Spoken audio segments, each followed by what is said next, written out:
Assalamualaikum warahmatullahi wabarakatuh. Saya Aminah Saniatulafa akan mempresentasikan hasil analisis artikel jurnal pada mata kuliah Statistika Kependudukan yang berjudul Estimating Age Specific Mortality Using Calibrated Spline. Oke, sebelumnya dapat kita ketahui dari artikel ini bahwa data mortalitas itu seringkali tersedia dalam bentuk yang tidak lengkap, sehingga menyulitkan penyusunan tabel kematian lengkap. Nah, bentuk ketidaklengkapan yang paling umum adalah abridgment, yaitu data hanya tersedia dalam kelompok umur 5 atau 10 tahunan. Selain itu, data juga dapat mengalami truncation, yaitu mengandung noise yang tinggi pada populasi kecil serta memiliki nilai kematian nol yang menyebabkan beberapa metode konvensional itu menghasilkan estimasi yang kurang akurat atau bahkan tidak realistis. Oke, untuk tujuan daripada penelitian dalam artikel ini sendiri yaitu mengembangkan metode baru untuk memperluas jadwal mortalitas singkat menjadi jadwal mortalitas lengkap yang lebih akurat dan stabil. Untuk mencapai tujuan tersebut, penulis mengadaptasi metode calibrated spline dari bidang fertilitas ke bidang mortalitas. Nah, yaitu membangun basis kalibrasi menggunakan data HMD dan WHO. Jadi, membandingkan performanya juga nih dengan metode lain, serta mengujinya pada berbagai kondisi kualitas data. Untuk kebaruan ataupun novelty sendiri daripada penelitian sendiri yaitu, adalah penerapan pertama metode calibrated spline pada estimasi mortalitas. Jadi metode itu menggabungkan pendekatan spline, parametrik, dan relasional dalam satu kerangka analisis serta memanfaatkan singular value decomposition atau SPD untuk membentuk basis pola mortalitas. Nah, jadi pendekatan tersebut itu memungkinkan penanganan abridgment, truncation, dan noise secara simultan sehingga menghasilkan estimasi yang lebih akurat dan tetap masuk akal nih secara demografis. Untuk metode statistika dari artikel ini sendiri yaitu yang pertama tuh ada calibrated spline atau B-spline itu untuk membentuk kurva mortalitas lengkap dari data yang telah dikelompokkan.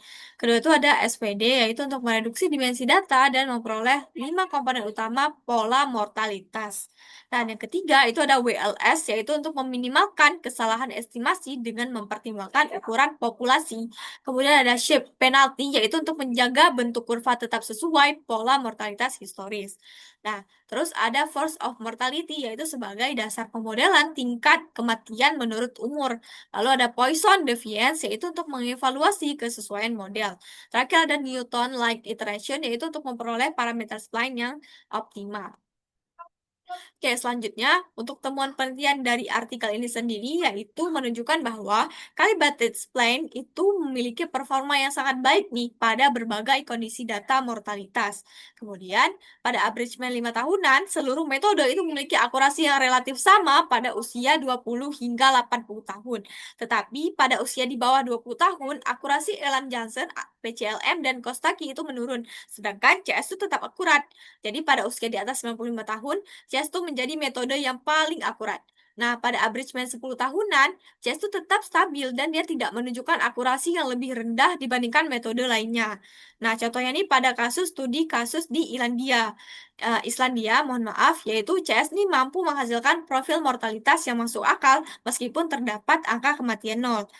Studi kasus lainnya itu ada di Burkina Faso, yaitu CS itu menghasilkan profil yang paling mendekati pola referensi dan lebih stabil dibandingkan metode spline maupun parametrik lainnya. Nah, terakhir tuh ada studi kasus Australia, di mana CES tuh menghasilkan profil mortalitas yang realistis pada seluruh kelompok umur dan menunjukkan performa yang sangat baik berdasarkan nilai Poisson deviance. Oke, untuk keterkaitan sendiri dengan mata kuliah statistika kependudukan, diketahui bahwa dia tuh sangat penelitian ini tuh artikelnya tuh dia berkaitan erat ya dengan materi statistika kependudukan.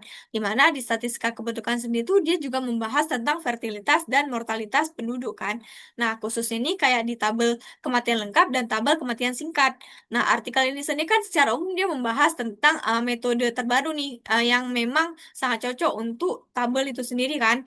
Nah, jadi untuk di sini tuh, dia tuh kan membahas nih proses mengubah data mortalitas kelompok umur 5 tahun atau 10 tahunan tuh menjadi data umur tunggal. Jadi penelitian ini juga menunjukkan nih penerapan metode matematis dalam demografis seperti B-spline, singular value decomposition, dan juga WLS. Dan juga terakhir tuh ada prosedur iteratif ya.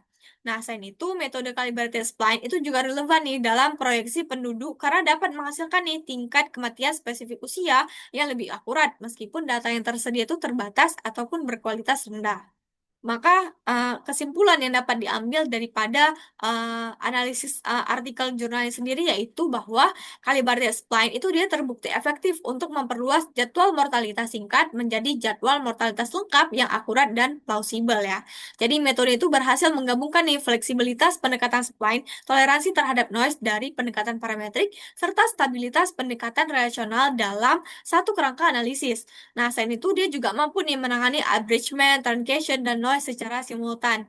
Jadi metode itu juga memberikan hasil yang konsisten ya pada berbagai kondisi kualitas data. Nah, oleh karena itu, calibrated spline itu dapat menjadi alternatif yang berharga dalam estimasi mortalitas, terutama untuk populasi kecil dan negara dengan data vital yang tidak lengkap. Ini merupakan sumber asli ya artikel yang saya analisis. Oke, mungkin hanya sekian, presentasi dari saya, lebih dan kurang saya mohon maaf. Wassalamualaikum warahmatullahi wabarakatuh.